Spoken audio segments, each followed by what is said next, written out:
کیا آپ نے کبھی سوچا کہ جب کوئی شخص مقروض ہو تو وہ رات کیسے گزارتا ہے؟ کیا آپ جانتے ہیں کہ نیند کا مطلب اس کے لیے صرف ایک خواب بن جاتا ہے؟ جب دروازہ بجے تو دل کیوں دھڑکنے لگتا ہے؟ فون کی بیل سن کر وہ چونک کیوں جاتا ہے؟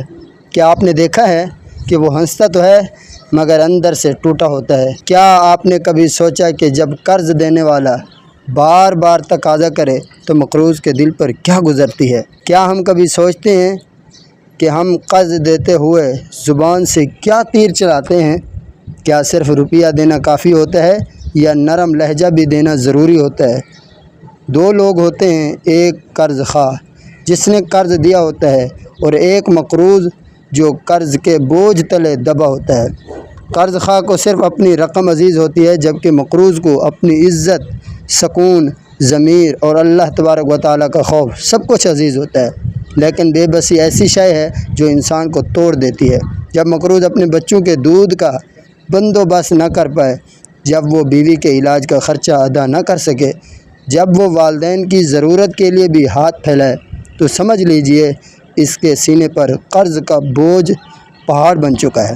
اور جب قرض خواہ ہر روز فون کرے، جب وہ واٹس ایپ پر بار بار پیغام دے، جب وہ ناراض لہجے میں تقاضا کرے، تو وہ صرف پیسے نہیں مانگ رہا ہوتا، وہ مقروض کی سانسیں، عزت اور سکون بھی چھین رہا ہوتا ہے۔ قرض لینے والا خود کو مجرم سمجھنے لگتا ہے، حالانکہ اس نے صرف زندگی سنوارنے کی ایک کوشش کی تھی، لیکن حالات نے اسے گرا دیا اور لوگ اسے روندنے لگے۔ روح کو جھنجھوڑنے والی بات، نبی کریم صلی اللہ علیہ وسلم نے ارشاد فرمایا، جس نے کسی غریب کو مہلت دی یا قرض معاف کر دیا، اللہ تبارک و تعالیٰ قیامت کے دن اسے اپنے سائے میں جگہ دیں گے۔ مسلم شریف میں۔ تو اے قرض خواہ، یاد رکھ تیرے الفاظ قرض سے زیادہ تکلیف دہ نہ ہوں، اور اے مقروض، اللہ سے مدد مانگ اور نیت صاف رکھ، وہ ضرور سہارا دے گا۔ یہ ویڈیو ان سب کے لیے ہے جو قرض میں ڈوبے ہیں یا کسی کو قرض دے کر دن گن رہے ہیں۔ دونوں کے لیے قرآن و سنت میں رہنمائی ہے، بس ہمیں سمجھنے اور عمل کرنے کی ضرورت ہے۔